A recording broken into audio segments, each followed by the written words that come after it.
amazing group of people that helped make that happen. That was a very generous introduction that I really appreciate. But more than that, I had people who were willing to get together with me and with Alice and talk about what was important and figure out what we could do to make it happen and to help you all be informed, because we're students and we are a huge bit of this population, a huge part. Thank you. I feel like the most overdressed person in this room. And it's not because I'm a wealthy Republican, because I'm not. I'm a Republican, because I really like it. I will tell you this, we are facing a critical election on November 6th. Some people have said it's the most critical election of our lifetime. I don't think that's right. I think it's the most critical election in our history. And it's not important for me, as a 75-year-old grandfather of 7, to be concerned about me, because the people who are going to be hurt if the present administration continues in Washington are not 75-year-olds. It's not 50-year-olds. It's your generation. Because you have been put in the hole with the biggest debt in the history of our nation. I attended the Republican National Convention in Florida in August. And while I was there, the clock counting up the debt clicked over to $16 trillion. I won't be around to pay for it, but every one of you will. God willing, you'll be here. And I don't want you to bear the burden of that debt. I don't want you to be struggling and have a situation where you can't meet your obligations. I have 7 grandchildren. 5 of them are adults. 4 of them are college graduates. One of my granddaughters just got her master's degree in psychology and she's begun her practice. And you know what she told me the other day? She said, "Grandpa, I really want to start a family. But with my student debt and my fiance's student debt,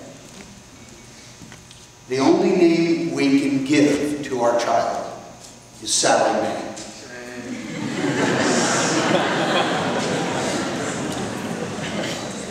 I don't want them. I want them to have the opportunity I have. And do you know that your parents' generation is the first generation in American history to have been polled and told,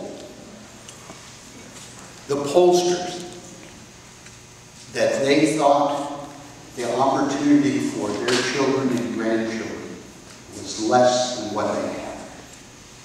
The first generation that couldn't look forward to their children doing better than they did. It's because we have a debt that's out of control. We have an administration who has eliminated any kind of dialogue with the other party. It was supposed to be the most open administration in the history of government. But they've done just the opposite. There has been no dialogue across the aisle. And it isn't the intransigence of a Republican House. Because for the first 2 years, the Obama administration had a Congress that was both Democratic in both the House and the Senate. We have an administration and a government that hasn't passed a budget in 4 years. Ask yourselves, do your mom and dad get by without looking at a budget? Can you get by without looking at a budget? Well, you know what? We got an advantage right now because, as Peter Drucker said, College kids always have a few shekels in their pocket that they can pick up a pizza with their friends. But the day of reckoning will come for you freshmen in 3 years. When you are out looking on the job market and there are no jobs there. I have another granddaughter who graduated from Cal State Fullerton with a degree in American Studies. And this is a very dynamic young woman. She can't get a job. She spent the last year in Switzerland working as a nanny. And we see at home and abroad the destruction that the Obama administration has brought on. We have lower esteem from our enemies. They have taken over our embassy in Benghazi and murdered our ambassador. And we find that it's not just a tragedy, but it's a disgrace. Now, it was said by the lady from the registrar's office that you should all vote. And I agree that everyone ought to exercise their voting right. But let me tell you this. You shouldn't be voting because your friend said, and you shouldn't be voting because you believe someone who got up on television and swayed you from with rhetoric. You should be voting from a position of knowledge and understanding. Educate yourself before you vote. Or for God's sake, don't vote. Because we don't need people voting ignorantly. I ask you to support Governor Romney and Congressman Ryan, because this is a ticket that will lead us back to fiscal solvency. Thank you.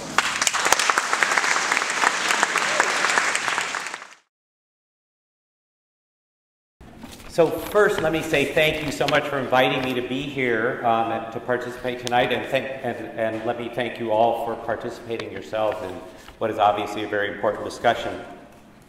While there are a variety of ways to think about presidential candidates, I think it's really, in the end, most important to look at the candidates' records on key issues and their articulated stands on those key issues. So I'm just going to dive right into that.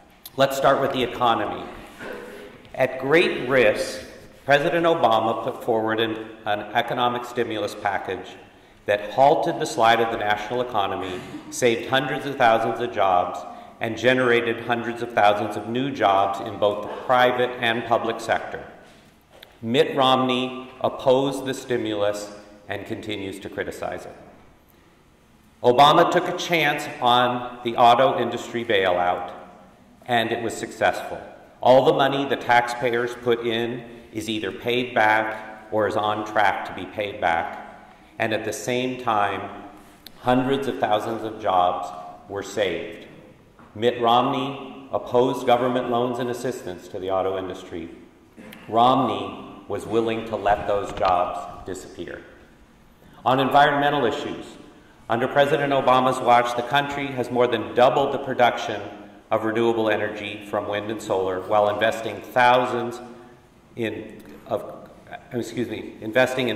of clean energy projects all around the country. All Romney has to say on clean energy is that he would turn the oil and coal companies loose to do more environmental damage. Under President Obama, fuel efficiency standards for cars have been raised, which will lead to major reductions in carbon emissions and will save us all money. I'm sure you'll be shocked to learn that Mitt Romney opposed these improved efficiency standards. On health care. Now here's one where Obama and Romney have agreed. We need to expand health care coverage for all Americans. Romney did it in Massachusetts, and Obama delivered a similar program nationwide. So then what happened? The Tea Party made up all kinds of BS about Obama's health care plan and made it a top Republican issue. Romney decides to run for president, jumped on the Tea Party bandwagon, and starts criticizing Obama's health care reforms, even though they are very similar to the reforms Romney proudly put forward less than 10 years ago. This is the kind of leader Mitt Romney is. He's even willing to attack his own work and flush it down the toilet to get elected. On student issues, Obama has succeeded in preserving low interest rates on student loans and overhauled the federal student loan program to save money and move that money into Pell Grants. Romney criticized the overhaul. Obama implemented a new policy to protect young immigrant dreamers. Romney criticized Obama's new policy. On women's issues, the choice could not be clearer. Obama is pro-choice. He thinks abortion decisions and keep the government out of those decisions. Romney would like to make that decision for you.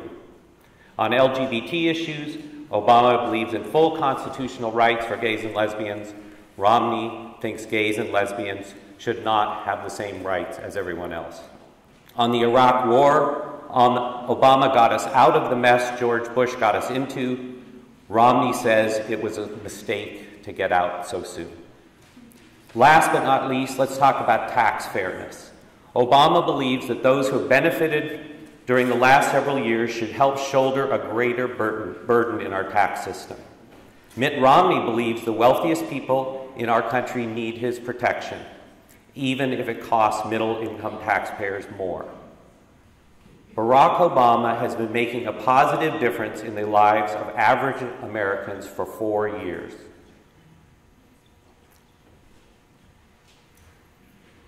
He's delivered real results in all of the areas I've mentioned above, even in the midst of the greatest recession this country has seen in 60 or 70 years. Mitt Romney has spent the last couple of years criticizing Obama's success, changing his positions on issues on a weekly basis, and working hard to protect the wealth of people at the top of the economic ladder while pretending that he really cares about people lower down on the economic ladder. There are several million people at the top of that ladder who need Mitt Romney in the White House. The rest of us need Barack Obama there.